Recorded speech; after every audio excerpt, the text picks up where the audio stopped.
Okay. First things first, that is us up there. We're Unapologetic Geek Out, or the UGO podcast. I am, of course, Nick, the host of the panel and the podcast. This is my co-host. It's Travis. Yes, hello. God of the pod himself. He is always helping me out with these panels and stuff, and helping me out with the podcast. And really just my best friend. Thank you so much for all the things you do, Travis. Oh, I have to put up with you a lot. And unironic. See, I try and give you an unironic compliment, and I just get shot down. That is the brilliant chemistry of the sort of podcast that we run. And I'm not bitter or anything, but... Anyway, yes, I do a lot of stuff. I host the UGO podcast as well as its affiliate Netflix and Kill. I also host Pod Against Evil, which is the Stand Against Evil podcast, which is a show on IFC. No one is watching, but that's fine. I like it. Yes? We have yes! Kindred Spirit. Thank you so much. That's great. Our podcast is specifically for you and like 10 other people that have seen that show. But it's great. Yes, I love it. I also do some work for That's My Entertainment. I write a little bit for Stand Against Evil there on some Stand Against Evil news. I also do some interviews over there. I talk into a microphone for kind of a living/hobby now. So that's fun. I do some work over for oneofus.net for some of their screener squad stuff of the movies that no one else wants to see, but they'll let me watch. So they got free, I got a free screener and everyone to watch it. Yes, I will watch it. And then share my opinions over a microphone, because if you don't share an opinion, if you don't share your opinion over a microphone, did you really have an opinion to begin with? If it's not on the internet, does it really matter? But yeah, we do a lot of conventions. This is our fourth year doing conventions. We're coming up on 4. Yeah, I think we're on 4 now. We've done Kitsune Kon every time since we've started the podcast. This is our hometown. We love it here. We love the people here. That includes you guys. Has anyone seen any of our previous panels before? Yes? Half of this room was in the previous panel. Yeah, right. Previous panel. And you stuck around. Wow. No, but even better, they actually had to get up, leave, and come back in. They voluntarily left and then came back. You know, that is flattering. I'm going to tell you that right now. That is dedication, and I will do my best to live up to it. Also, I will remind you that you can swear now. That's right, this is 18 plus? Uh-huh. Okay, then excuse me for just a second. Me. Fuck you. Travis. Man, I've been waiting to do that. Oh, so long. It's been since yesterday's 18 plus panel since I got to do that. Yeah, we have been around the convention scene for a while. We do panels like this. Most of you have seen our Geek Trivia contest. We do anime pitch, live Netflix and kills, podcasting 101 panels, impression workshops, Pokemon script reads, in which I read Pokemon in funny voices. We have a lot of conventions experiences, and throughout that time we've had great adventures and met some great people.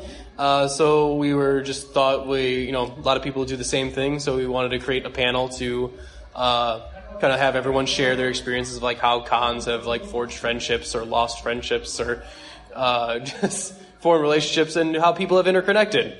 So that's what we're going to do here. But first, we're going to treat this as like one of our regular podcasts. So we're going to go into a little bit of geek news and then just a smidge of trailer talk, because there's a particular trailer that I want to talk about. We'll ignore most of the Comic-Con stuff, but there's one that I have thoughts on. Oh boy. So we're going to work our way to that.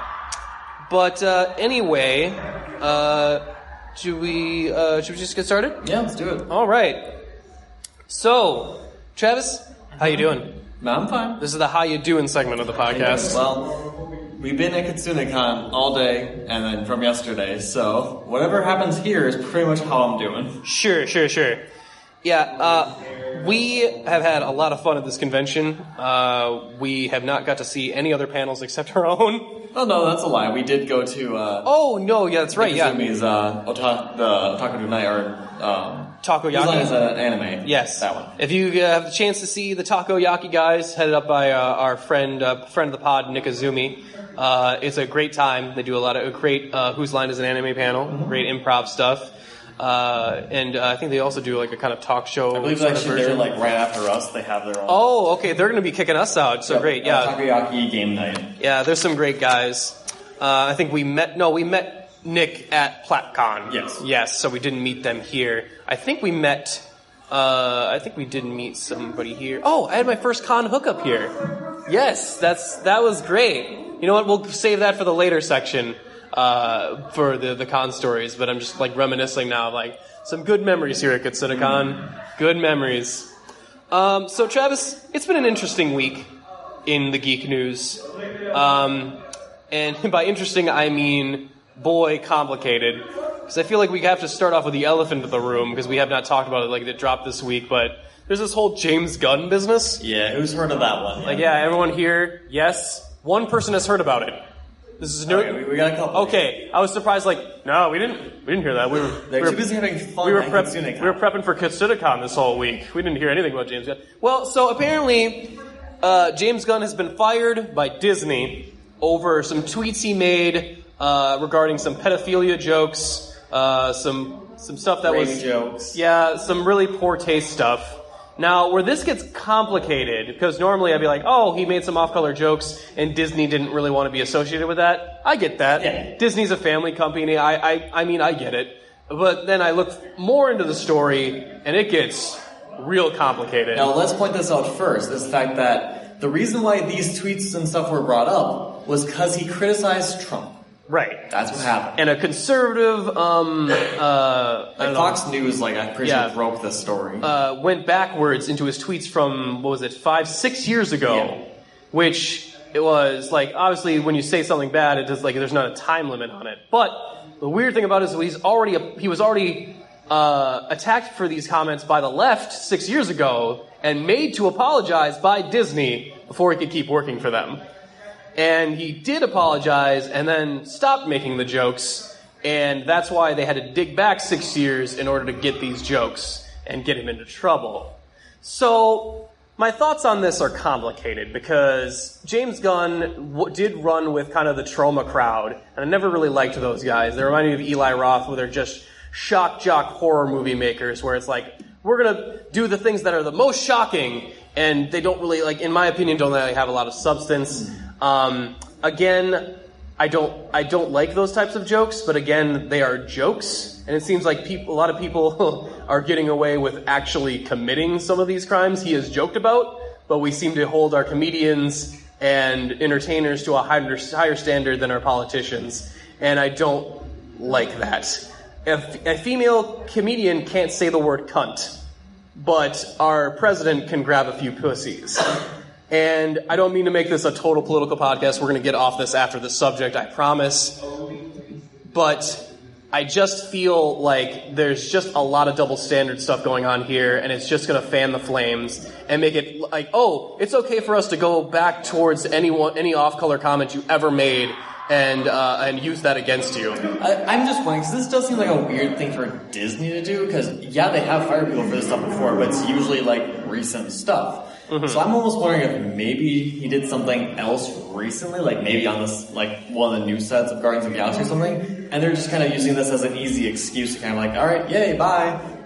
Yeah, well, I mean, it's just real complicated, guys. I don't really know my entire thoughts on it quite yet. I'm still kind of processing it. But my initial reaction is, I feel like firing him was an extreme reaction, especially since he already got in trouble for it and did correct his actions. He didn't stop making the jokes and okay, Daddy Disney, whatever you need me to do so I can make Guardians of the Galaxy movies. And he did it. And then we're still criticizing someone even though they have changed. Yeah, it's kind of a double jeopardy thing. Mm-hmm.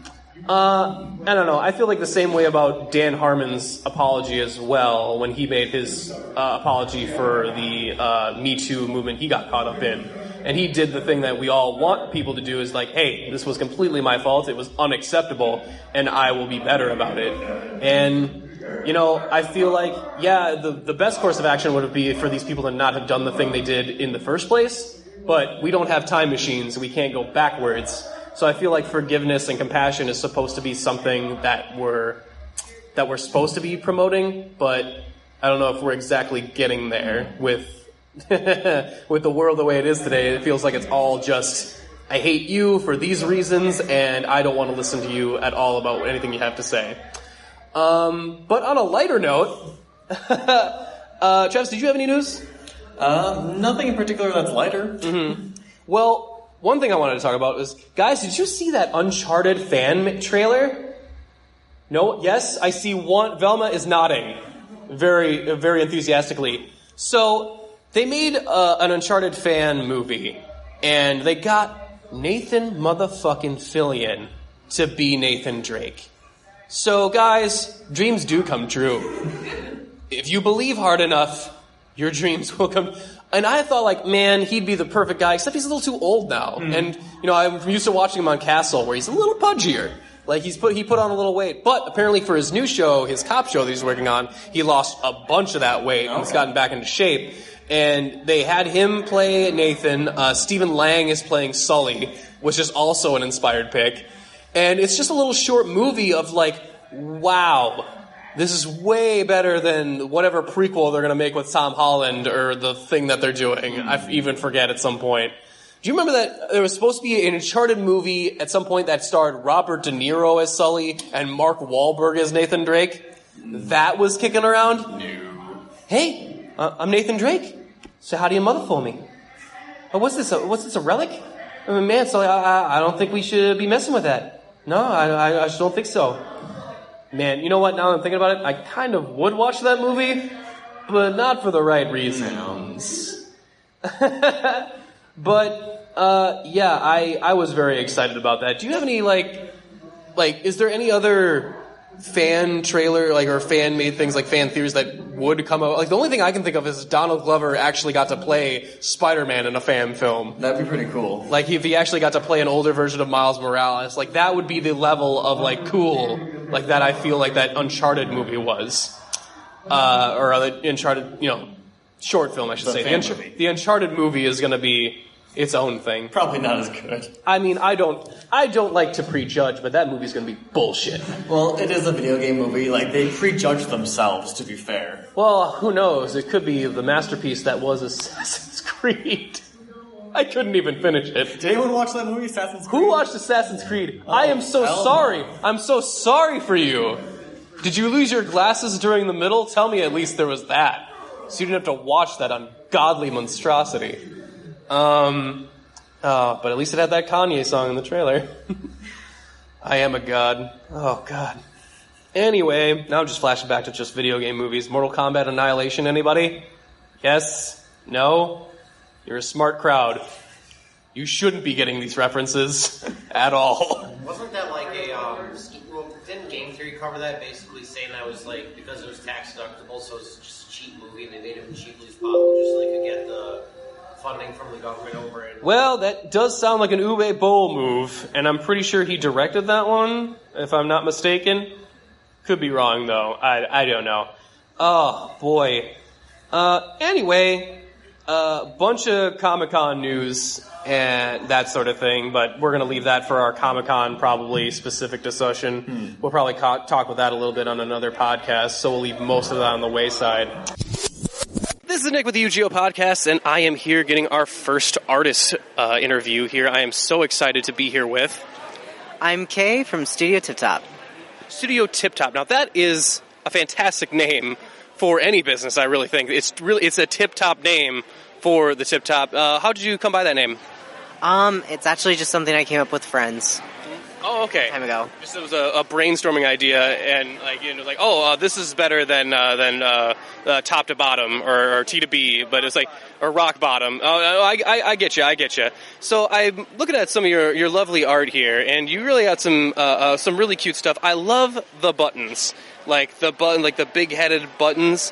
Is this been selling well for you? Like, what was the most successful for you?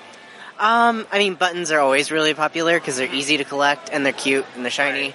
So yeah, it does really well. Any buttons in particular? Probably the Tokyo Ghoul and Fullmetal Alchemist. Oh, of course. Yeah. Everyone loves the cute little Alphonse and Elric before things get dark inevitably on that show.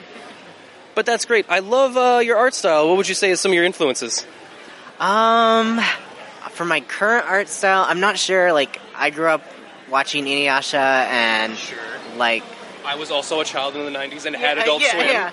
And those were basically all my like inspirations, and then it just kind of evolved over time and did its own thing. Great. So, could you describe me your process of like when you think of an art piece and like, oh, that's something I want to do? Is it always transfer like exactly how you want onto paper, or what's the transfer like? It pretty much never transfers exactly the way I wanted it onto paper. Sure. But I mean, I go through a lot of thumbnails and like different ideas and sketches, and then I work with those and get a complete product later. But it's always different in the end than what you think it's going to be at the beginning. Sure. So, I know you probably get a lot of compliments on some of these huge arts. So what would you say have been drawing the eye of most people of some of the prints here? Everybody really likes the Todoroki from My Hero Academia. Sure. And also the Yuri on Ice has been getting a lot of comments because they've got the voice actor here too. So Right. Yeah. So all the fans are here looking for that. I totally get it. So obviously you're kind of an island here. You don't get to move as much, but obviously the con kind of comes to you. Yeah. So have you seen any cool cosplays or anything like that around? Yeah, I saw a really cool one from the Ancient Magus Bride with like the skull on top and and like the glowy eyes and everything. Yeah, it was really intense. And I've seen some other things, like there's a lot of saber cosplays. There were a lot of sabers around. But yeah. It feels like the team, like the Mage War has been a little bit out of balance. Everyone's getting sabers out of nowhere. They made a character in the game that's made to kill sabers. Okay. An anti-saber. Yeah. All right. Well, thank you so much for taking the time to interview with me. I'm going to let you get back to your booth and selling your great wares here. Would you like to tell the people where they can find your art online or any online presence you might have? You can search Studio Tiptop on StoreEnvy or Instagram and Twitter. Keeping it simple. I love it. Thank you so much. Thank you. It's been a pleasure talking with you. Have a great day and a great rest of your con. This is Dig with the UGO podcast, and I am here doing an interview with Epic Win Studio. Epic Win. Yes. Wow, I love the humbleness of that title. Yes. Fantastic. And Oh, I'm also with Epic Win Studio. I thought you guys were sharing a booth. You're all Epic Win. We are. Together we are. It was such a great name, you all had to share it. Oh, yes. Okay, so let's get some individual names so people know who's on mic. Okay. Who's you? Emily. Emily. I'm Corinne. Okay, very lovely. Larissa. Corinne and Larissa and Emily. Such lovely names. Just amazing. Normally we don't judge for names. Yes, I'm dropping stuff all over the place. It's just... but yeah, as far as the name game goes, you are all winning it. Fantastic. As well as what you're all winning epically is your art booth over here. I think it's an epic win. I love all these different art prints, and I can see that there's different styles. So I'm wondering which ones are which here. Can you tell me which some of them are yours, Emily? Yeah, so most of mine are the larger prints.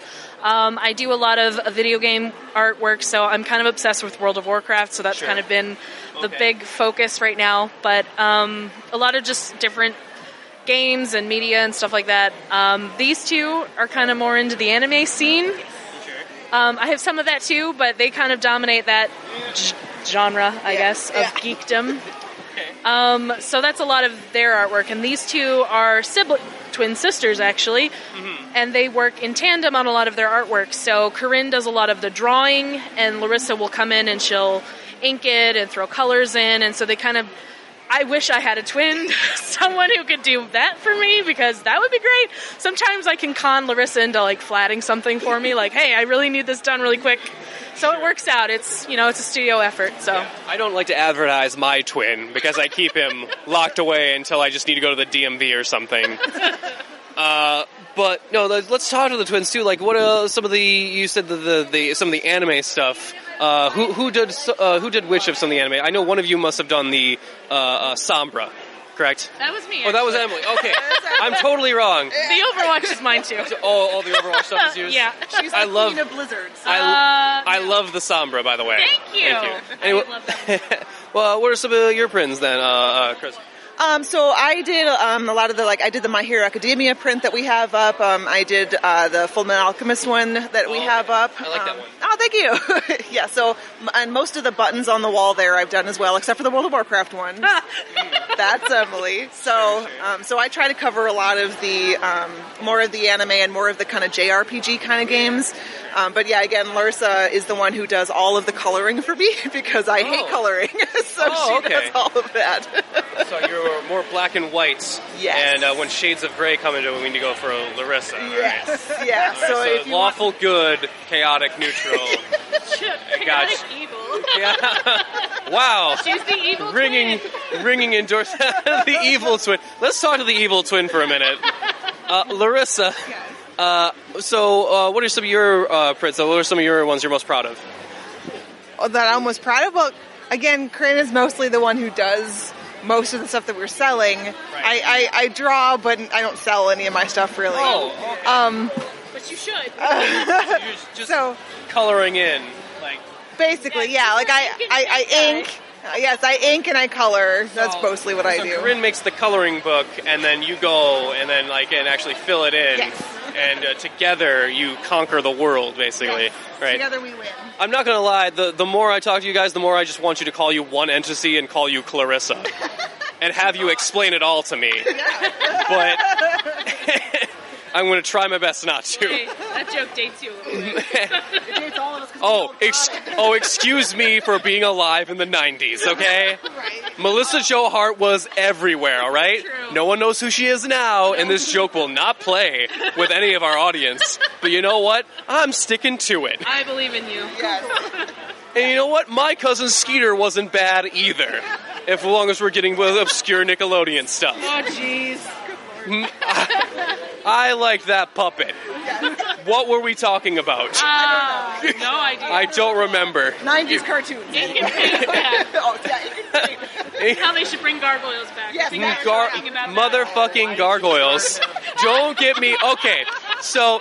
Gargoyles is got to come back. If anything, please, all artists, if you're listening to this right now, make commissions of gargoyles. Make it a part of the zeitgeist. I want it to come back. DuckTales got to come back, and I need more gargoyles in my life. Yes. Speaking of which, what was some of your favorite fandom stuff to draw? I mean, we already know Emily likes to draw Blizzard stuff, specifically.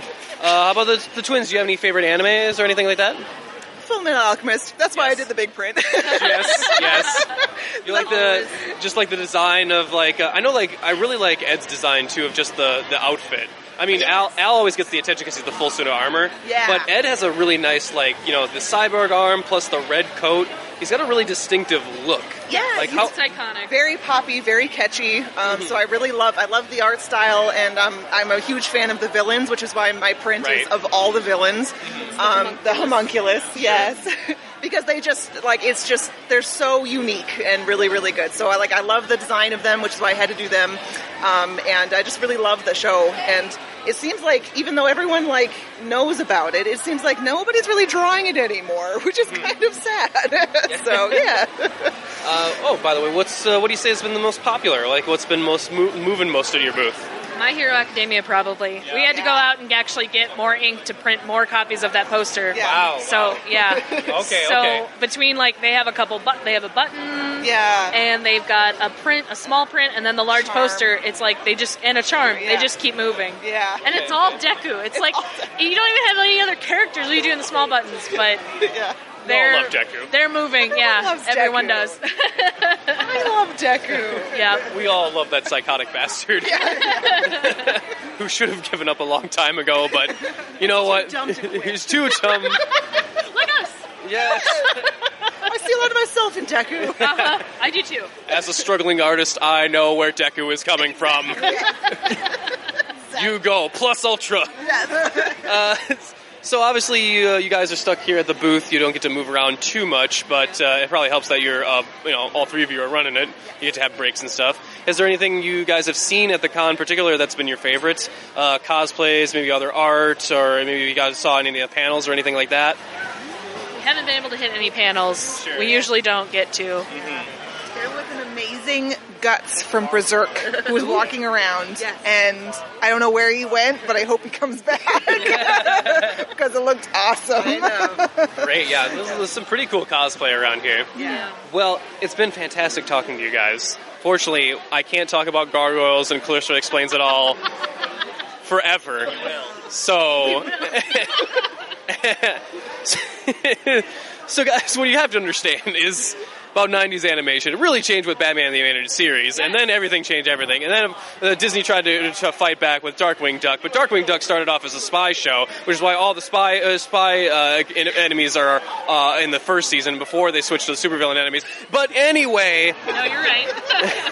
Before I go full nerd on it, let's just say thank you so much for a great interview, guys. It's been fantastic. Could you let the people know where they can find you online, Twitter or Instagram or anything like that, where people see you and your lovely art and stuff like that? So we have a website here. Larissa, do it. We have a website. It's epicwinstudio.com. All one word. Right. Yeah. And fantastic. So you can find us there. Our Twitter's there at Epicwin Studio. Do we have anything else? Not at the moment. That's pretty much it. Individual stuff too. So yeah, but that's the easiest one to look at. Absolutely. Oh, fantastic! Thank you guys so much. Have a great day and a great rest of your con. I did want to talk about the Titans trailer for just a minute. Really? That's what we're doing?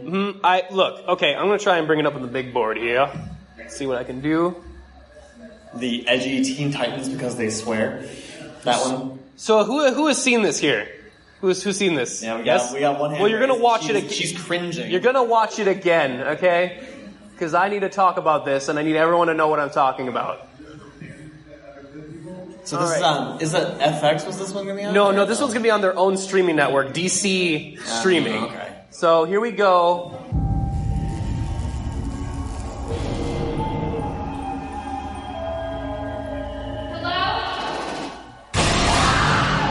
Warrior.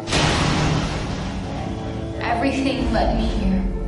To you. You're the boy from the circus. And you're the girl from Stranger Things. No, wait.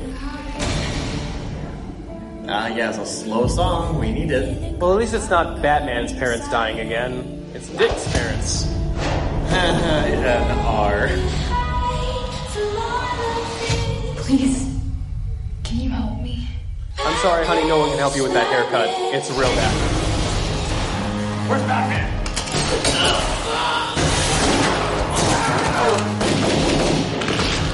Fuck Batman. There's so many people inside of me. You're scared, I get it, but you can control it.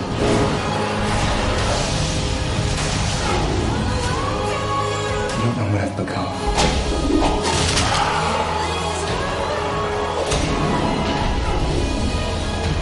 Sometimes, when I feel the darkness, it feels good.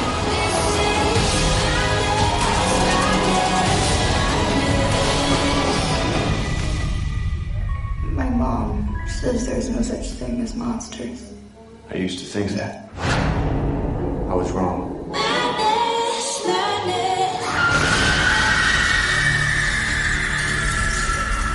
Why am I getting Michael Bay vibes? Oh, I was actually going to say, the new Inhumans trailer looks great. Okay, so, oh boy, I have some thoughts on this. I literally will never think about this again. DC, what's going on, guys? Like, I get that you want to be the adult, like you want to be coming off as the adult in the room, but you're coming off as Marvel's little brother trying to be older than you are. And it really sticks with me. Goth preteen. It really sticks with me in the Robin when Robin comes up. It's like, hey, is that Batman? Fuck Batman. It's like a teenager going like, I'm swearing. That means I'm adult and mature. And I'm like, oh, jeez, this is bullshit. I see some people have questions or comments. Yes, what? Yeah, in the back. Also that he just snapped that. He killed that guy, right? Okay, so I'm sorry. What's your name? Gilly. Gillian, great point, Gillian, which I will circle back to in just a sec, okay? So, the article that they have written here, someone told me they got back from their DC contact. They said it's from the Arkham style of fighting, and that he just shoots at their heads to scare them, and then only steps on his neck, but he doesn't break his neck. That breaking sound we heard, that's in our minds, apparently. So, Gillian, I'm sorry to correct you on that, but apparently DC has said you are wrong, which is interesting. But yeah, that is bullshit. Are they going to have someone come to each person? I mean, there's only going to be a few of them, but each person who watches this house to explain that to them? Look. I mean, it's only going to be 5 people. Okay, so, couple things. Robin shouldn't shoot at anyone. At their heads, around them, Robin shouldn't use guns. But he can use R-lettered robber rings instead? Yes, that's fine. I'm actually down with that. That actually kind of got me excited. Like, yeah, that doesn't make any sense, but I can see Robin doing it. Also, yeah, he snaps that guy's neck, or if he didn't kill him, okay, then he just paralyzed him for life. What? And then Hawk and Dove, the nice one, stabs people with her feathers in the legs, cutting their Achilles tendons. That person will have a hard time. He's going to walk with a limp. Mm-hmm. Hawk's the nice one. Or no, Dove's the nice one. Hawk is the red one, the aggressive one. If we get to the point where we're going to see some villains on the ground soon, I go, kill me. Also, correct me if I'm wrong, audience, but did Starfire incinerate a guy? Oh, yeah. Yes, right? Yes. That guy turned to dust. But she's an alien, Nick. It's okay. She doesn't understand our customs of not murdering people. No, none of the Teen Titans should murder people. Am I crazy? No? Who's up for Teen Titan murderers, right? Who's on board for it? Yes? There's a couple people who are up for it. Okay, I'm sorry, you had a comment, sir? Yeah, I could be wrong on this, but I feel like that they had the right amount of edge for the original Teen Titans cartoon, and then they've been forced to do Teen Titans Go for so many years, and this is like... They've overcorrected? Yes. So, instead okay, people aren't really digging the Waffle House runs that we keep doing, so, let's up it to first-degree murder. At least they ditched Teen Titans Go. Also, Starfire's outfit looks a little weird. I'm like, what are you doing? I've seen cosplays better than that. Legitimately better than that. Well, to be fair, I've seen cosplays better than almost everything DC's ever done. Mm-hmm. Also, Beast Boy looks okay, I guess. I mean, I'm not digging the jumpsuit. He looks like he's part of a Japanese boy band rather than a superhero. I got feathered hair, and look at my white jumpsuit. Go sing to some preteens. I don't like Raven's wig, I'm pretty sure, because if that's her actual hair, I will eat my own hat. And I love the fact that, she's supposed to be the dark one, and she's coming to get help from these obvious murderers. and I'm like, I don't think this is going to work out. No. At all. Apparently, Robin will fight Jason Todd at some point, and there'll be a conflict because Jason Todd kills people. And I know that I'm gonna whoa, wait a second. This is gonna be like that Arrow episode where Black Canary, you can't murder people. It's not right. Ollie, you just blew up a helicopter 3 minutes ago. That helicopter had 2 dudes in it, and I didn't see 1 parachute. You are a murderer, sir. But yeah, that is unfortunate. I don't have much good to say about it. Does anyone have anything good to say about? Yes? Not something good, but okay, just pile onto the shit pile. Yeah, it's when he says "fuck you, Batman," it's did he not buy you McDonald's? Are you running away from home because you hate this family? Do we have an Amber Alert for this child? I don't... Look... That's the way teenagers are. It's screw you, Dad. And I'm like, well, I don't... Are you sure you're not Jason? You're Dick? Okay. You are acting like a real dick. Yeah, I'm not into it. All right, another comment? And you commented on all their outfits and stuff. I was in the 2 seconds you saw them, this wasn't just someone's Robin X. I already lost the name.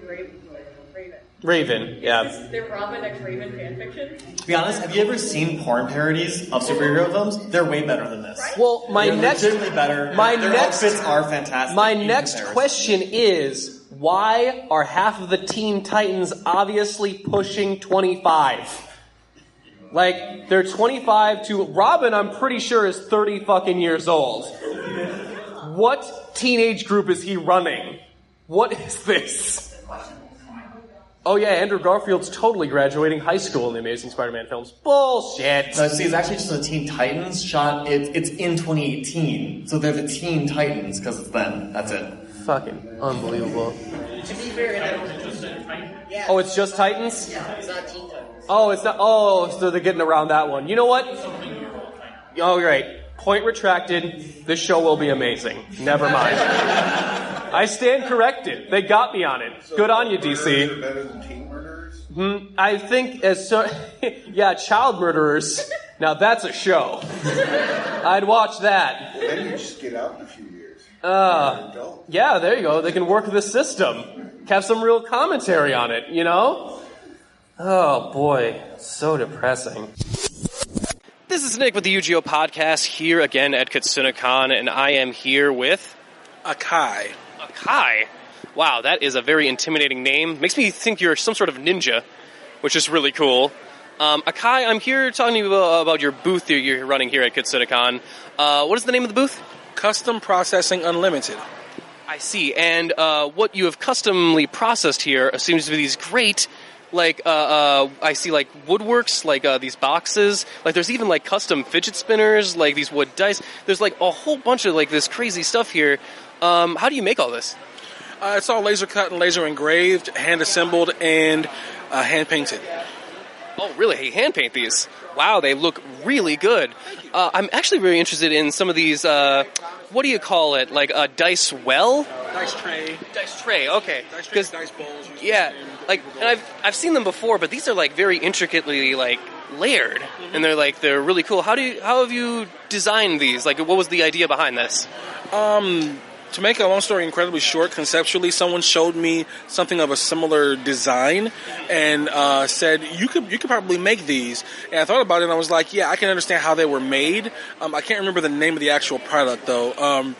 But I understood the concept of how it was made, and then kind of gave myself an opportunity to sit and think about how I can incorporate it into what I already make, because most of the stuff I make is geek-related. Sure. So then the first thing that popped into my head was D&D, because I had some friends contact me online about a game. So it's like, oh, I can make dice trays. No one has dice trays like this. Right. So, that's pretty much where the idea came from, and I started coming up with the designs and figuring out which concepts worked and which ones didn't. That is fantastic, and I do love them. They look absolutely great, and you also have dice boxes, and I love the little Mario box. And even when it comes out, there's even a little mushroom on the inside of the draw thing. And there's the flower on the other side. I didn't even see that. That's so great. Oh my goodness! And a star on the. Wow, you are thorough, sir. I love a man that's committed to his work. Thank you. That is great. Actually, our friction fit locking system that's on the box. So once you close it, it actually locks shut. You have to open it a specific way in order to get it back open again. Oh, great! That helps with not accidental spillings and stuff. That's great. So you've been doing conventions long then? I've been doing this for about 3 years. Sure. That's a pretty significant amount of time. What would you say is the most popular item that you have? What does most people seem to be into? Maybe at this con in particular. Honestly, by far the most popular item, at least as far as attention goes, is anything that I have that says I touch butts. Really? Yes, I have a magnet, a button or pin, and then I'm sold out of my coaster. But I have all three of those items that just say I touch butts, and it has the shape of a butt on it. That is the most popular thing that I have. People look at it, point and giggle. I did not expect that. But the next closest item is, of course, another interesting vulgar item. The coaster there, which I also have a pin and a keychain that says 404 error, fuck's not found. Oh man, that is great. Wow. People love that. And then just the kind of general humor that I have here, it's very geeky, punny, tongue-in-cheek kind of humor. Well, I love it. I think that's great. So obviously you're kind of an island here. You can't move around so much around the con, but the con kind of comes to you with all these people. Have you seen any cool cosplays or anything like that? I have seen so many. Wow, I've got so many floating through my head. There was this one that was a Pokemon in human form that had moth wings that were movable.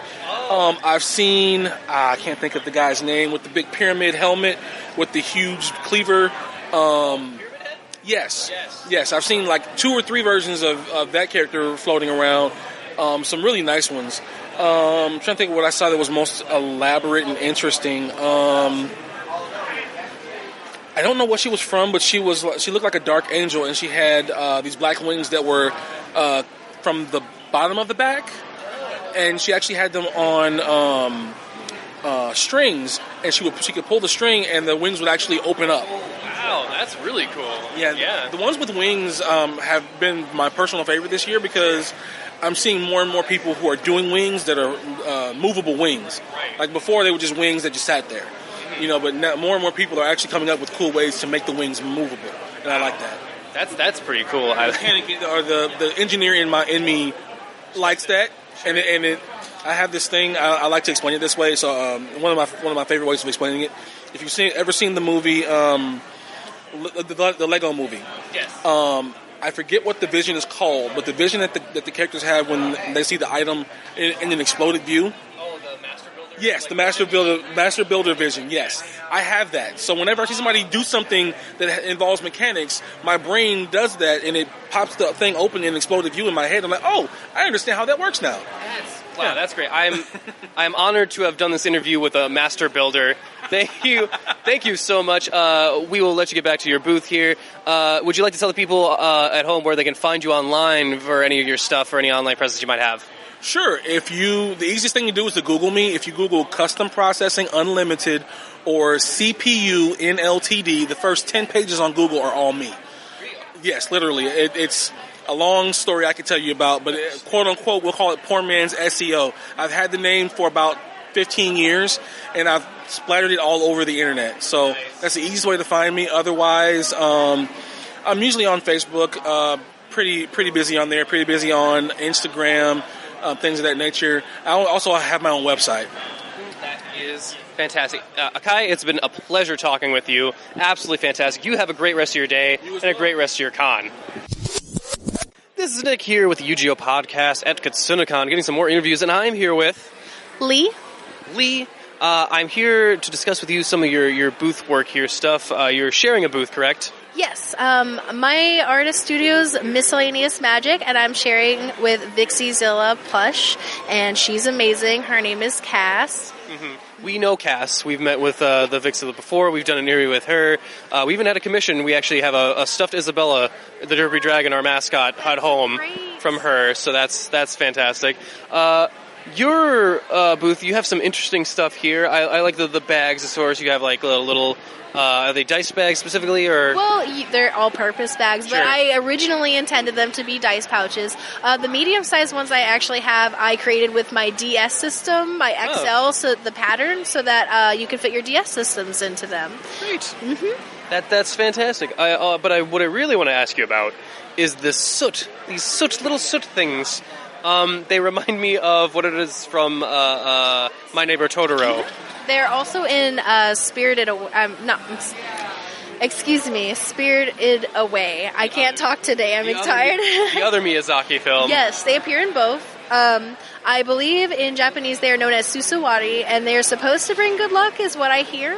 I've always admired Ghibli films, and I just love the creatures and the spirit of Ghibli films. And Miyazaki's actually inspired me a lot. I know you've seen this Calcifer sitting there too. Mm-hmm. But yes, the soot sprites, I loved them so much. I used to make them, and I decided I wanted to capture them in bottles, and people loved it. So I started selling them. I see some loose out in the wild there that you can pick up and grab, and then there's some in like these little jars, and then there's one like looks like in some sort of tumbler or flask.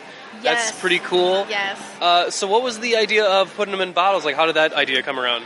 I've always collected empty containers, bottles, bags, pouches, anything. And I always had a problem finding a stuff to put in them because I just like containers. They look cool and they're fun to collect. And I thought they would fit perfectly in them. Mm-hmm. Yes. So I just like the phrase, like, I like containers. I do. It sounds really silly. No, that's great. You like what you like. I can totally get that. I mean, I'm partial to boxes, but each their own. Boxes too. Those boxes are also good. containers. Yes. Yeah, you know. But that's fantastic. What would you say has been your most popular item then? Definitely the soot sprite. Sure. Particularly the smaller bottles because they're more collectible, small, and very cute, like in there. Right. Other than that, the clips, I think. They have them in clip form so you can clip them on your hair, on your clothes, your cat, really wherever. Sure. I mean, I don't want to take you up on the whole wherever, but I'm going to put some soot somewhere where it does not belong and really sully your great work. I don't know why I'm doing it, but this is fantastic. I also love the lanterns. What did you call them? Calcifer. Yes. So he's a specific character from the Miyazaki film Howl's Moving Castle. He is a fire demon, and oftentimes you will see him be put into situations where his demonly power is used for trivial everyday things like cooking. Right. So I have made him chibi and put him in a lantern so that people could carry him around, or they could hang him in their home or set him on a desk. You know, it's a decorative piece. I'm trying to move towards home decor pieces, so pieces that people can display in their home and express their nerdy love. That is fantastic. I love you. Love your enthusiasm. Obviously, you can't move around too much being at the booth, but has anything cool from the convention come to you, walked across to your thing, seen any cool cosplays, any other cool art from other vendors? Yes, I personally know several of the other artists because I've done this for about a year now, and a lot of my friends are very helpful in telling me how to do stuff. Tiptop Studio, I've seen them for several years. Kay over there, great person. I've bought hundreds of dollars of buttons from them. Vol Art, my best friend Jordan, she's actually the one who inspired me to get back into my art, and I would not be here without her. And my friend Cass, who I met last year at this con, was like, yes, we should go together, and so we're here again this year. So definitely the artists. I have been mostly stuck behind the booth or creating more stuff for stock so that when we run out, there's still more. But yeah, I've seen lots of good cosplays too. A Calcifer, there was this one girl who had this beautiful ball gown Calcifer dress. Wow. And it was like layered and frizzled and many colors. It was gorgeous. I have a picture on my phone I can show you after, but it was amazing. I was so impressed. Wow, fantastic. Well, thank you so much for taking the time to interview with me. It's been an absolute pleasure. Would you like to tell the people where they can find you and any internet presses you might have so they can come and check out these cute little soots and everything else you have for sale? Yes. I'm actually located in Bowling Green, Kentucky right now, so we actually drove, like I said, 12 hours earlier to get here. Yes, it was a bit, but it was worth it. Kitsune Kon's been really great to us, and it's a really good con to go to, but I'm located in Bowling Green, Kentucky. I usually don't go 2 or 3 hours outside of that area, but you can find me on Facebook at Miscellaneous Magic. Usually you'll find the abbreviation MIC Magic. So that is fantastic. Thank you so much. Have a great day and a great rest of your con. You too. Thank you. Anyway, we should move on with the actual part of the panel. Let's share some con stories, guys. Okay, so some of you came in late, so we'll go over it one more time. We're sharing con stories today. If you would like to share a con story, feel free to come up and do so. It can be a funny story, it can be a horror story, just something you find interesting or want to get off your chest. We would like to start with a volunteer from the audience. Do we have a volunteer? We have one in the front here. Yes. All right, come up here for the mic so we can hear you. Oh boy. What's your name? I'm Coylin. Coylin. Yep. Lovely name, Coylin. I can start off real strong and weird if you want. You know what? Strong and weird is kind of our lane in this podcast. So for context, I had done 2 conventions before I went to my 3rd one with a friend I'd met at the 2nd one. Mm-hmm. So it was at NevCon, and we were just hanging out in a room. I don't even remember if it was the first day or day 0, but we heard a party in the next room over. It was like, "Hey guys, what are you doing?" and it was just a bunch of Ruby cosplayers, and they had tub juice, a mix of like 12 alcohol bottles. I'm sorry, did you say tub juice? They called it jungle juice. Oh, okay. But it was in a tub. Right. With fruit. Oh, goodness. That you could eat. That is a party. Yeah. It was someone's birthday. I didn't know. We're friends now. Great. So I got a little tipsy. I ran back to my room. Off the tub juice, I'm assuming? Yeah, and I was like, do you guys want to see my hoe outfit? And so I ran to put on my hoe outfit, and I was drunk. And I saw my makeup, and I was like, oh boy, I need eyeshadow. So, let me just straight your hoe outfit is what you're saying? Yeah. So I know it must be a reference to something, but I can't help but think you dressed up like a streetwalker now from the hoe mar. What is hoe? What's? Well, it was hoe Q, like high Q, the volleyball anime. Oh, okay. Hey, but still pretty sexy. All right. I was a cat character, and you know those Panic at the Disco booty shorts that say, "Are you nasty?" No, I don't know them at all. I wouldn't have any experience with them. Well, since he's from the cat team, they said, "Are you nasty?" I looked a woman into the face to make, like, in the eyes to make those. I was like, I had to spell it out, explain everything. Anyway, sidetrack. That's not the real story. You had to feel the shame of the pun as the shorts were being created. I'm so sorry. I'm so sorry. But please make them for me. But I'm so sorry. My hometown, and she's a teacher at my college. Oh, boy. That's what she's going. I moved away, it's fine. Coylin, this story has so many levels. I'm loving it. You're doing great, though. I love it. So I get this red eyeshadow from the palette Sex Bomb that I bought at Target. Okay. I just go in with my whole finger, just really get that color on, and just smear it across my eye. Oh, okay. And then I get one done, and I go out and look at my friend, I'm like, help. So we get my eyes all fixed up. I'm in like a booty short, a crop top, and a tail. I don't remember if I had ears or not. Oh wait, I did. They were shitty. Mm-hmm. So I run back over in my little boots. They were about knee high. And I'm like, I'm back. And they're like, hey! And I'm like, hey! And we're all drunk, and it's the Ruby cosplayers. And then Rick and Morty show up. Oh man, Rick, there's all this tub juice around. I don't think I'm old enough to... Shut up, Morty. Just get in there and take him like a man. Oh, jeez. Who is this whole cosplayer? Oh my god, there's ears and makeup's all over the place. Oh god. Sorry. So, like, everyone in the room is moderately attractive except for, like, one, and Morty looks alright. He's kind of cute. Okay. Wow, Colin got really judgmental there for a second. And I'm digging it. Like, Morty was okay. It's how I am. I mean, if you're into that. But Rick was hot Rick. Literally, there were name tags also. Okay.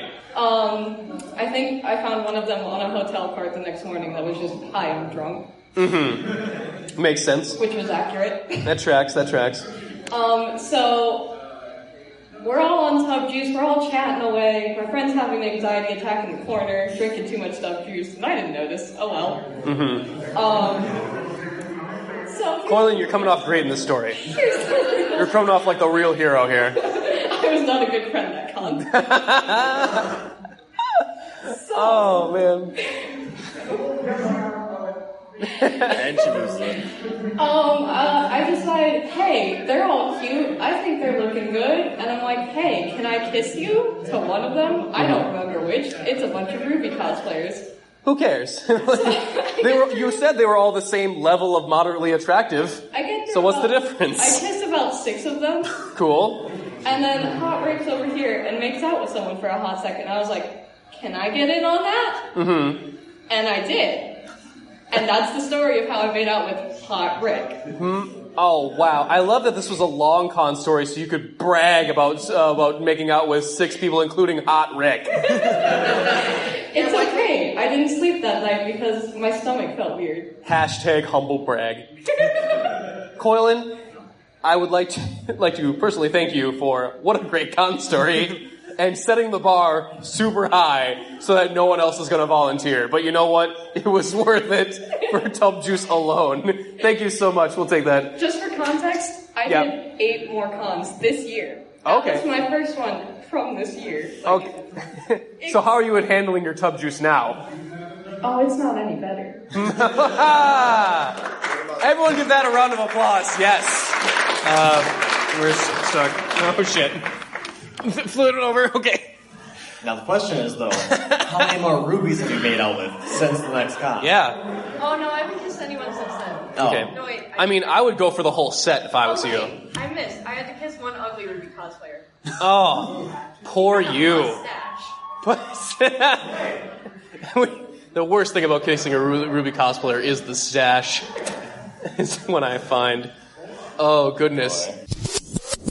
Hi, this is Nick with Yu-Gi-Oh! Podcast. I'm here at Kitsune Kon still. I'm here getting interviews, and I'm here with...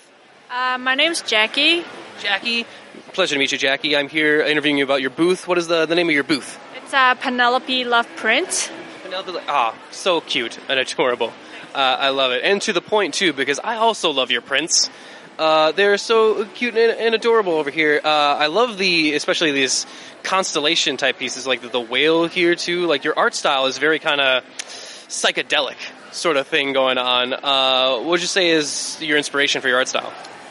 Mostly just like stuff that I know. I got inspired by like Japanese animes and stuff like that, and like I love animals. So lately I've been painting a lot of fish, like sea creatures. Well, I love your frogs over on the right, and then the monkeys in the sauna. Yeah, what type of monkeys are those? I actually have no clue. Really? Yeah, they're just like these monkeys. They hang out in like hot spring in Japan, and I would love to go see them in person. So.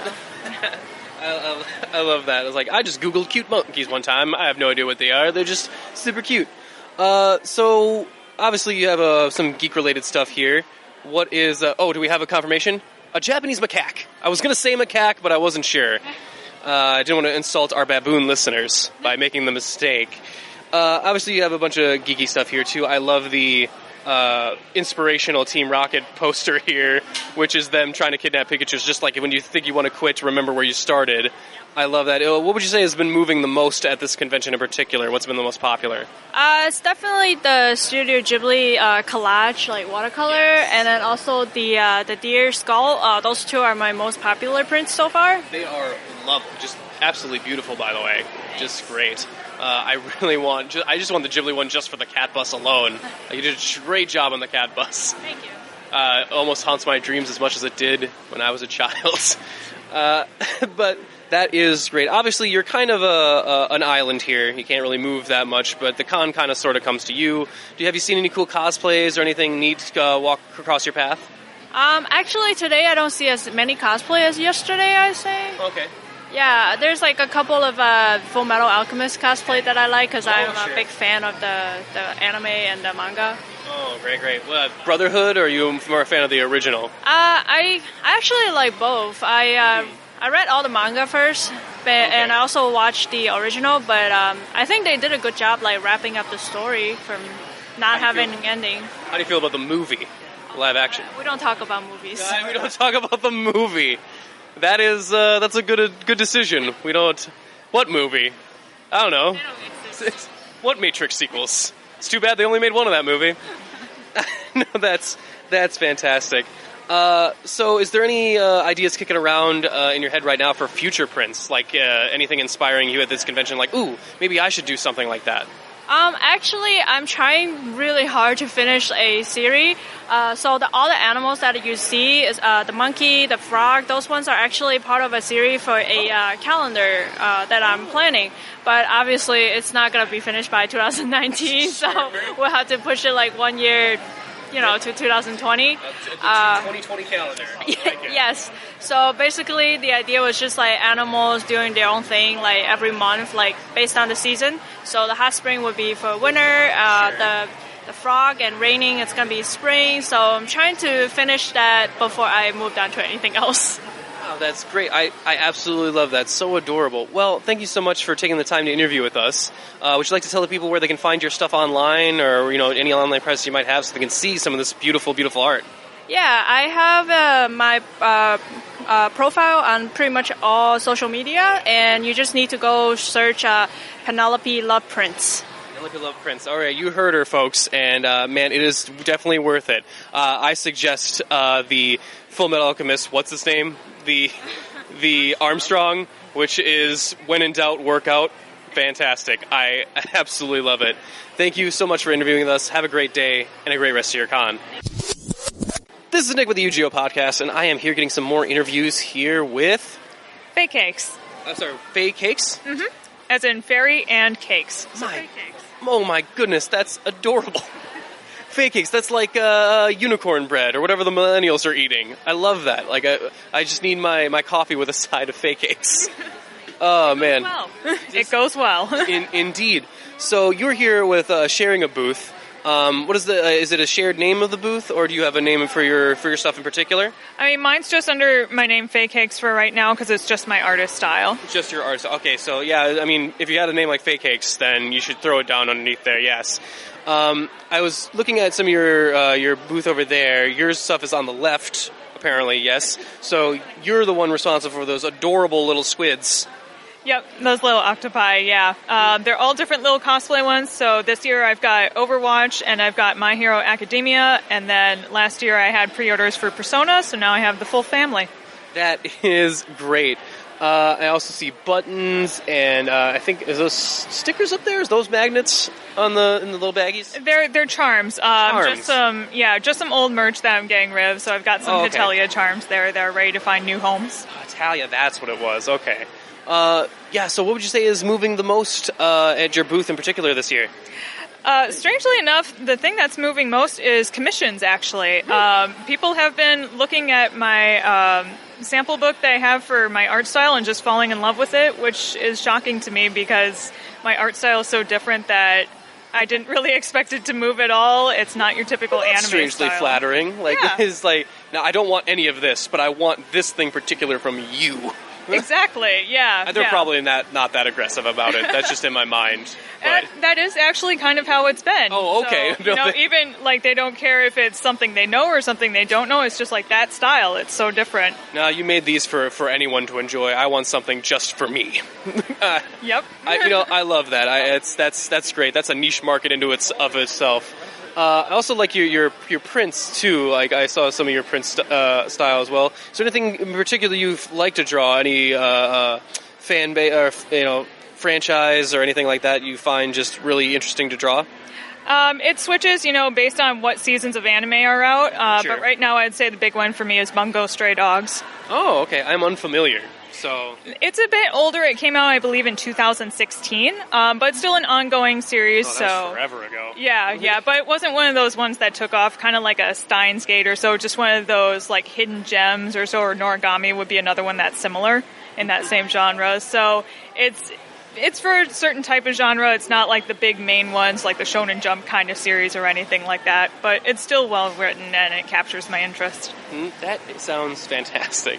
So obviously you're here at the booth. You can't move that much around. But has anything cool from the convention kind of come towards your way, walked past? Maybe a cool cosplay or two, or maybe some art from some of your fellow vendors? Oh yeah, definitely a lot of cool cosplays. I've seen some awesome Persona ones, a couple of Fate ones that were really great, and being a former cosplayer myself, it's nice to see other people walking around in these extravagant pieces, so I've been handing out little Hall cosplay awards for them as well. If they've done something neat, crafted something really uniquely, or it's just a flattering cosplay and they didn't get into the contest or anything, it's like, well, here's a consolation prize. That's great. Oh man, look at you doing the cons lord work. I love it. Absolutely great. Well, it's been fantastic talking with you. Thank you so much for your time. Would you like to tell the people where they can find you online for all your stuff, where they can find these Fae Cakes that I've been hearing so much about? Yeah, you can find me on Tumblr and Twitter. I also have a store envy, and it's all under the same name, nice and cohesive. So that's FAECAKES, Fae Cakes. That is great. Well, I am very hungry now, so I'm going to go try and find some cakes. I don't know if they'll be of the Fae variety, but I'm going to do my best. You have a great rest of your day and a great rest of your con. So after that, do we have any other volunteers? Yes, I see a couple side hands. I see one definite. Oh, in the back. Would you like to come up, sir? Sure, why not? Yes. Yeah. All right. We'll give. She killed all the volunteers with her Ruby cosplay. I don't even watch Ruby. Don't even watch Ruby. I'm disappointed because I didn't get to make a hot break. What is your name? Oh, I'm Joe. How close do I hold this to my face? Is this fine? That right there is good, Joe. Okay. Hey. Hello, Joe. Hey, hello. You didn't know this is Con Anonymous. Canonymous. Canonymous. Hi, I'm Joe, and I go to conventions. Hello, Joe. How many days has it been since your last convention? I'm currently at a convention. We are like an Alcoholics Anonymous if we were in a brewery. You're right. We don't have Alcoholics Anonymous here. Okay, so you have a con story for us, Joe. Yeah, this is from my first convention, which was, I want to say, the third BronyCon. Wow. I can't imagine anything strange happening there, but you know what? Go on. It was specifically, the Brony community has a massive musical scene, which allowed them to have like an 8-hour rave on the second night. And I mean, it was just constant 8 hours. It just kept cycling out new, more and more people. But the interesting thing I want to talk about that was I was there for 8 hours jumping up and down like you do at a rave because I can't do anything else other than jump up and down to dance. Well, Joe, from what I've noticed from you, you are interminably white. So I'm assuming that your lack of rhythm is legendary. Yes. Mm-hmm. Okay. My brother told me to stop doing things because I would bobble him down to the music and he'd be like, Joe, what are you doing? And I'm like, I really don't know. Your brother just goes to you, stop. I mean, even when I'm jumping up and down at the rave, I didn't know what to do with my hands. Mm-hmm. So I kind of just held them out in front of me like this. He's politely jumping up and down. Just, yes, nice to meet you. Yes, how are you? Yes, good, yes. Yes, this music is jumping. How do you do? I am sweaty, yes. Oh, goodness. But, sorry. But there was like, so it was, but they put the rave in the biggest room because it was just 2,000 people jumping up and down because it was like a fifth of the con was there. And there were so many people that they actually started a conga line in the group that was just like 200 people long, just running in a circle. Mm-hmm. They weren't even doing a conga, just started running. But the reason I wanted to mention this story is because after you jump up and down for 8 hours, you're doing that because of adrenaline, and you go back to your room because it's 2 a.m. where the con, there's nothing else going on that night. Go home or go back to your room. So you go back to your room, and you go to bed, and then you wake up the next morning, and you're like, all right, time to go back to the convention. You try to stand up, and you can't. Your knees refuse to work. And it's a good thing that whenever I have a hotel room, we get a hotel room, I call the floor. Because I don't want to fight over beds, I just say I get that spot on the ground. Because if I was in a bed and I tried to stand up, I would have fallen over. Because I tried to get up, and I was just like, no. And it took me about a good 10 minutes before I could finally stand. And my favorite part about the next day at the convention was you could tell who had been at the rave because the convention center was like 3 floors, and a lot of the panels were on the 2nd floor. You had to start from the bottom floor to get up to them because the vendor hall was on the bottom, and you entered through the bottom. But you could tell who had been there because of how they climbed stairs. It was a struggle. It's like people were stopping halfway up, just like holding onto the bar. Just like creatures trying to climb up the Great Wall. If you imagine how like rock climbers are portrayed in every like commercial or cheesy movie, it's like the guy at the rope just hanging themselves up. It was like that. The handles were ropes and crutches for people as they desperately tried to get up to the panel. And also when you're in when you got into panels, you could also tell because of how enthusiastically they sat down. They just kind of collapsed into the chair because getting up afterwards was also a chore. Mm-hmm. But it really tones your knees. I never had better knees until that exercise. Joe, that is a great story. If you were to tell me that you were going to tell me the story of how your legs got numb at a BronyCon, I would have guessed something very different. But, it was entertaining nonetheless. Thank you so much, Joe. Everyone give him a round of applause, please. 5-minute warning. All right. So now I'm just imagining just a bunch of bronies in their hotel rooms looking at their toe, just saying, "Wiggle your pinky toe, wiggle your pinky toe." This is Nick with the UGO podcast, getting some more interviews here at KitsuneKon, and I'm here with Neil. Neil, I love your booth here, Neil. And you're not running it by yourself. You also have a co-conspirator as well. Who's that? Kim. Kim and Neil and Kim, like it. And your name of your booth is? This year it's Geekware Inc., but I'm trying to switch it over to Professor Raz Lab. Oh, okay. Professor Raz Lab. All right, that's pretty cool. I love, got a lot of different stuff available at your booth here. I like the little squids, the squid plushies. They're very cute. And I also love this bag of holding, or is it like hold it because it's the ace or the ace attorney thing? Okay. Yeah, exactly. Hold it bag for Phoenix Wright. Right. I love that so much. It's so cute. How does it go screen printing on a bag like that? Is it easier to just do it in the black emblem, or can you do that in color? Or I'm curious about the process. Yeah, you definitely can do it in color, but it is a bit cheaper to just go with black on whatever color bag you're going with. Mm-hmm. It does pop. It pops out, so it's definitely noticeable. So I think it works. I see there's a whole tin of are those stickers or magnets? Oh, they're magnets. Oh, okay, very cool. Oh, that's why some of them are sticking to the side. Mm-hmm. I see that. Very cool. What would you? Shut up, Travis. You're not even on mic, my friend. No one can hear your side-eyed witticisms. But man, you see what I got to deal with here, Neil? Yeah. This is ridiculous. So, what would you say has been your most popular item at this convention in particular? What's been moving the most? Definitely the magnets. They're always my best sellers because I just have a ton of Pokemon that people don't usually see merchandise for. Oh, sure. A rare one, and you got to get them all. Yep, that's for sure. You're tapping into that need, that crack navel of I haven't gotten this one yet. Yes. I also love the My Hero Academia here. Very cool. It's got some sort of what kind of background is that? It's sparkly kind of glitter thing going on? Yeah, it's actually a tape that you can buy from, I believe it's some U.S. postal or tape. Oh, okay. Yeah, U.S. tape is what I think they're called. And they have different types of holographic tape. Oh. So I got this pixelated one, and my table buddy has this fractal kind going on with her buttons.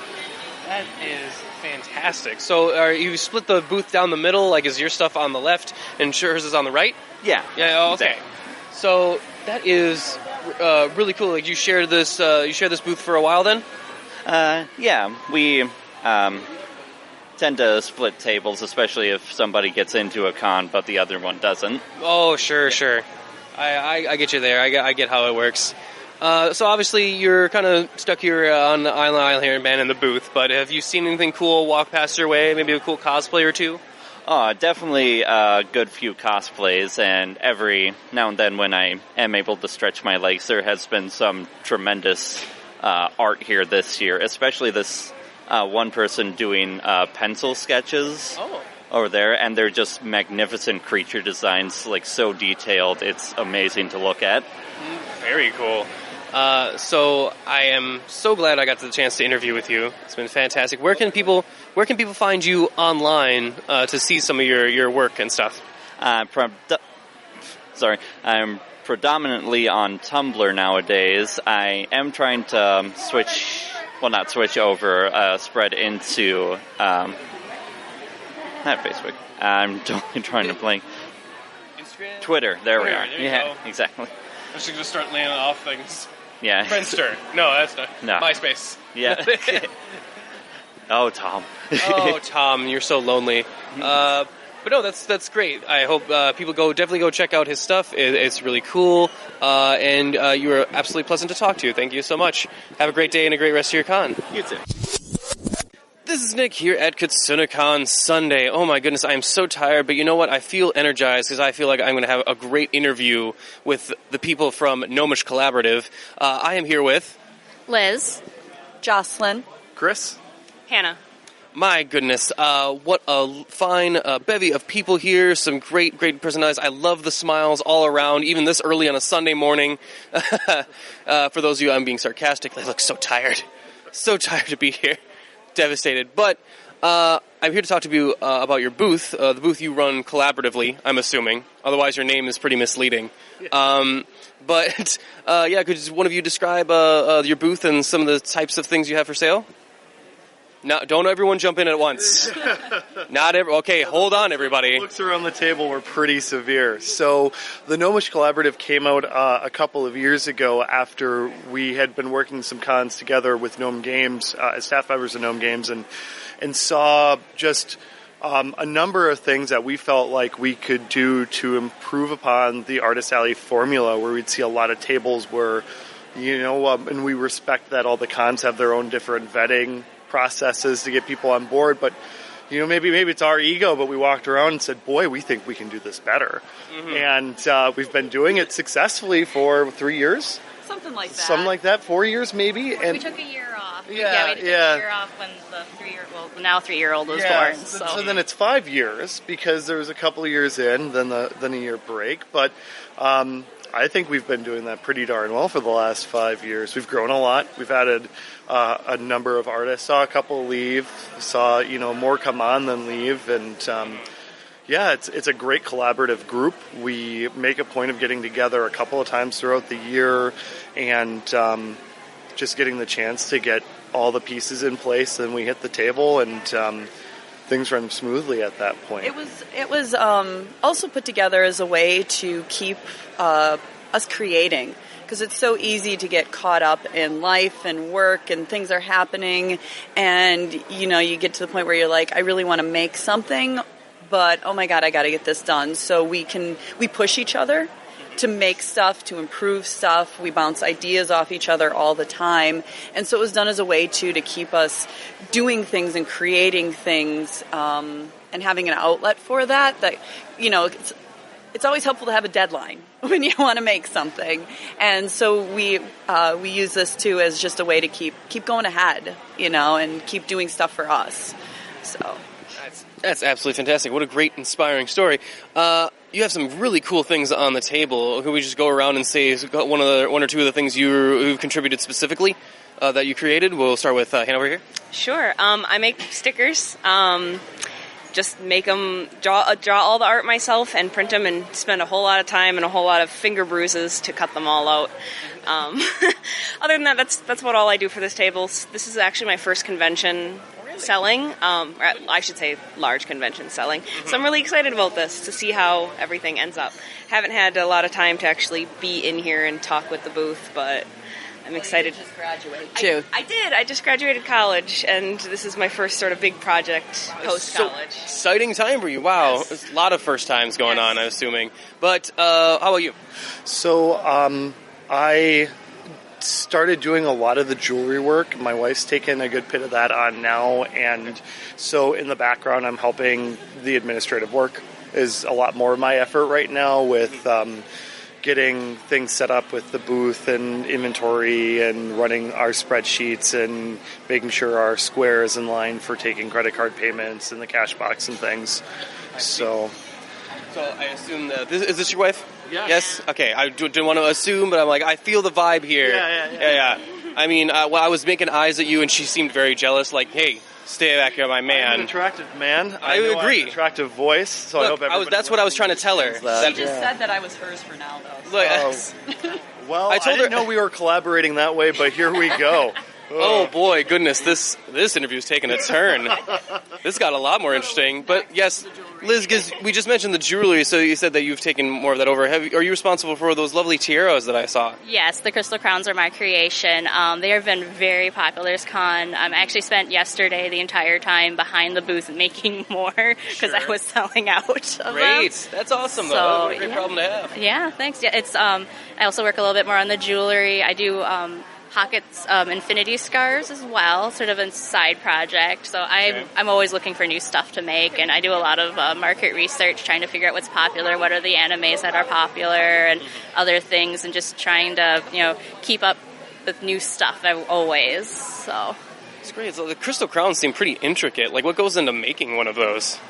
The hardest part really for me is finding the crystals that I like, because I need them to be tall enough and to look good. Sometimes you can find crystals that are made out of like glass or something like that, and they shard funny. So each crystal has a hole drilled in them, and then they are wire wrapped by hand around a headband blank, and then I add extra gems and things like that just to sort of make them extra shiny. But the hardest part is just organizing the crystals and finding the good ones and chucking the rest. Mm-hmm. Finding the good crystal gems. I mean, I would look at Steven Universe, but you look wherever you need to find him. Jocelyn, how about you? I'm mostly the print artist, and unlike all the market research and stuff, I sort of just do whatever I want. Okay. I'm really... You're a lone wolf, a rebel.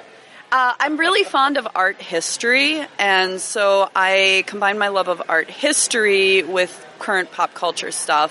And so I have, like, my new prints this year use a 1980s artist called Keith Haring and mash it up with Steven Universe, because I felt that the two would be a good fit.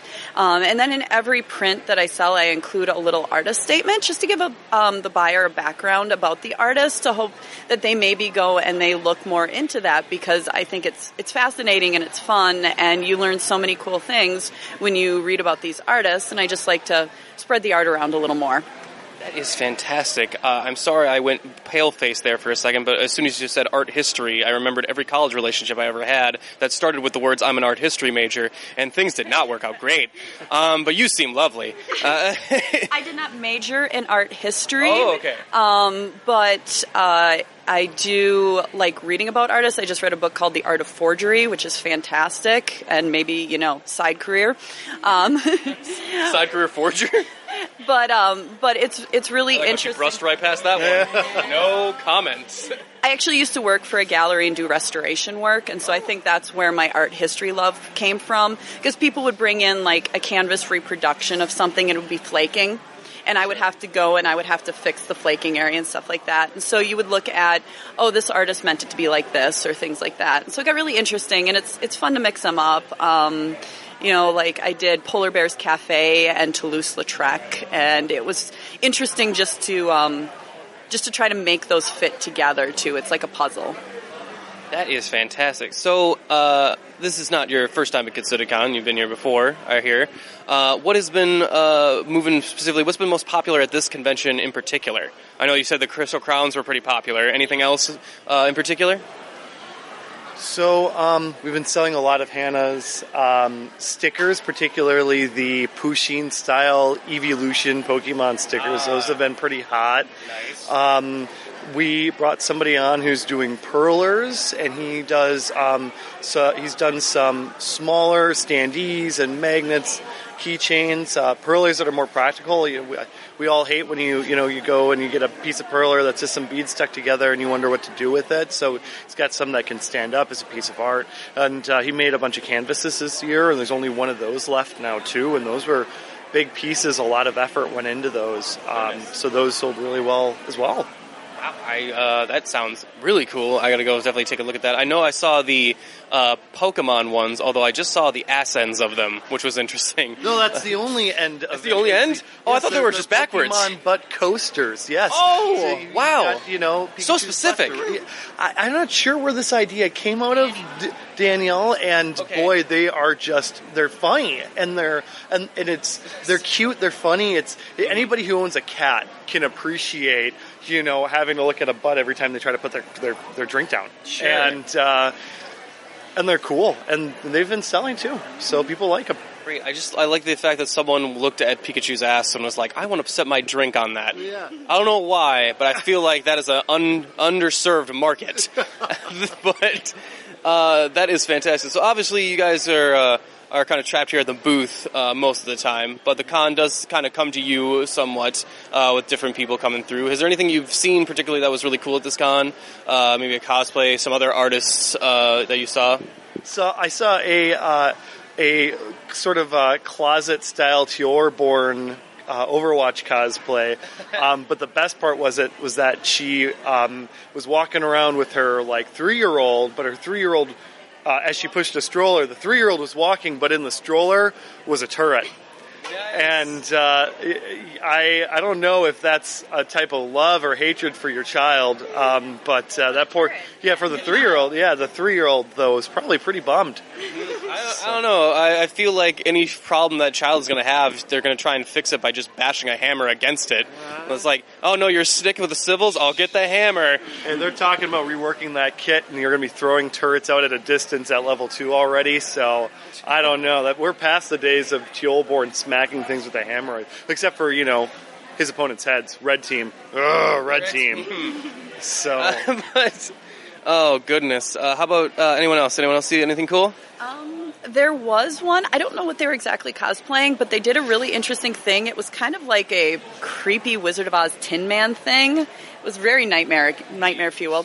But they did something, they had metal on their fingertips, so when they walked, they could clink it and make it sound like gears moving. So they would walk and they would clink, and it took me a moment to realize where the sound was coming from, because they timed it out with their movements to make it sound like gears clacking and clinking together. But then I realized they just had metal fingertips on their gloves, and they were using that to make the sound. And I thought that was really innovative, because usually with cosplays, if they're going to do something with sound, they just carry around like a portable speaker and blast stuff, and you can argue about musical tastes, but I really don't need everybody's musical taste blasting in my ears at once.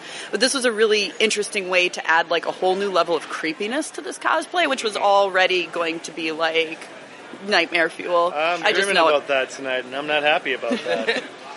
I like what you said about the speaker thing too, because I'm like, yes, Deadpool, we get it, you're cute and you like baby death metal. Ugh.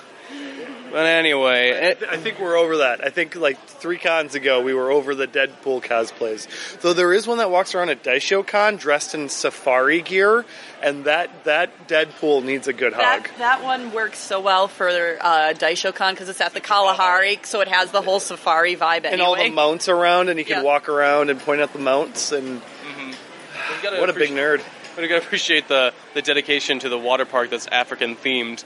Because of all the water parks in Africa or whatever. Yeah, that's how that works, right? I think. Robin. Oh, come in and interrupt, Robin. Get in here. Gee Willikers, Robin, you have arrived. Hi there. Would you like to say hi in the microphone? Hello. So, Robin, you are part of the Gnomish Collaborative then? I am indeed. What part do you collaborate on? What are you contributing to the group here? I do a lot of pins from found objects like magazines, booster wrappers, sleeves, stuff like that. I've been doing some cross-stitching of sprites. Mainly those.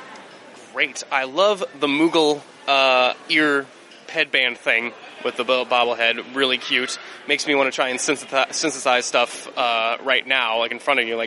I just need the material. I'm trying to get that Ultimate Keyblade, but it's really frustrating.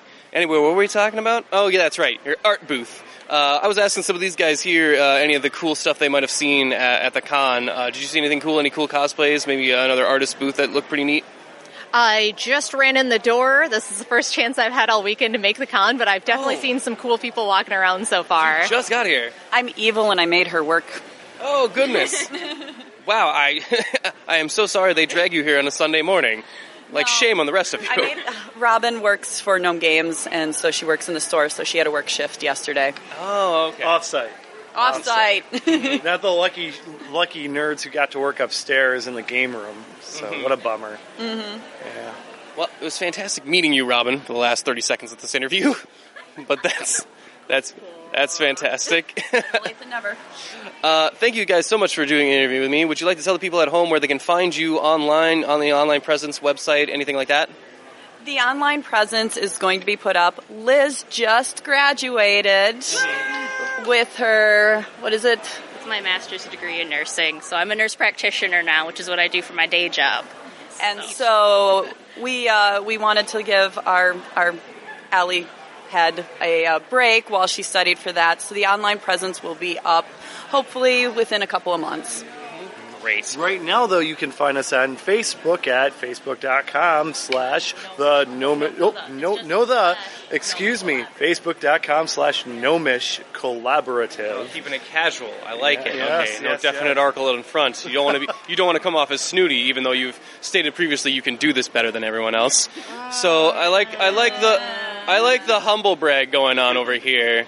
Pretty good. Well, thank you guys so much for taking the time to be with me. Have a great day and a great rest of your con. Thank you. Okay, did anyone else want to share a con story then with us? Yes? I have a short one. Yeah, okay, we can do a short one. Alright. We only got 5 minutes left in the panel anyway. So it works out. Hello, I'm Aaron. Hello, Aaron. I've been to a con in... anyways, and actually, it's an experience from my first con, which was Kitsune Kon, but this one was at the Radisson. See, before Kitsune Kon, I always go to a car show, and I always go to the swap meet, which is usually you barter for stuff. They say 20, you say 10, they say 15, you say $12.50, and either you buy it or you don't buy it. But so I had that mentality coming here. Was trying to barter with some of the vendors, and some of them did not take it very kindly, but I actually did get successfully a couple barters. It wasn't much. It was like on a $40 item, I got it down to $35. So if you do want to try bartering with them, it does sometimes work. Sometimes they'll swear at you, but that's it. All right, thank you for that story. 100%, don't do that, guys. I'm going to advise you to not do that right now. Bartering is not a place you do in the con. They set their prices at that rate for a reason, and they get very uppity if you try and go like, well, can I get this for this much? They do not like that, very much so. But I'm glad you did not get your head bitten off, and that you're alive enough to come into this panel and share that story with us. So thank you so much. Everyone give him a round of applause. Yes. And give yourselves a round of applause for being such a great audience. Thank you so much. I know we didn't get to share many of our con experiences, but I'll share one before we wrap up. So now that you've mocked somebody for bragging on how much they got at a con, well, I won't tell I won't tell my con hookup story. Although that's a good story. We're gonna tell the one because I don't think I have time. Yeah, we're gonna just tell my first interview that I ever did, which was at the first con we ever covered for the UGO podcast, which was 3 years ago, I think, at Dice Show Con. It was our second episode. Yep. So, my first interview I ever did, I had all the microphone set up and everything with me. I was actually waiting outside of Women for Comedy, which was a panel run by Janet Varney, who was there as the guest of honor. And I was waiting outside her panel room for the previous panel to let out. And I noticed this very cute blonde to my left. And I was like, oh my goodness, I think I know this person before. I was trying to remember if I'd seen him at a previous con or whatever. But much to my surprise, that cute blonde was indeed Janet Varney waiting for her own panel. So without really thinking about it, because if I had thought about it, I would have probably talked myself out of it, I asked her to do an interview with me, even though I had never done one before. And she said yes. And she introduced me to Stand Against Evil, the show I just said. And I sparked me to do Pod Against Evil, which is the show that got me noticed by That's My Entertainment, which is why I write for them now and get paid to actually do the things that I'm doing. So, ipso facto, just take this as a lesson. Just go for that thing you want, guys. Don't overthink it. Ask for that interview. Ask for that date. Do what you think in your gut. Don't let yourself talk yourself out of it. Seize the day. Carpe diem. You don't know what weird podcast interview will lead to a strange show that no one watches, to a podcast about said show, leading you to meet that TV producer from the show to their entertainment network to work for them 3 to 4 years later. So all you gotta do is put time and effort and a lot of luck into it. Yes, you have... Or sometimes jungle juice. Or sometimes jungle juice. Yes. And on that note, I think we can end the panel there on Jungle Juice. Thank you so much for joining us, everybody. Go have a great rest of your con and try some Jungle Juice / Tub Juice. I recommend it. Do that. I'm doing it. I'm going for it. Okay. Have a great day. Great rest of your con, guys.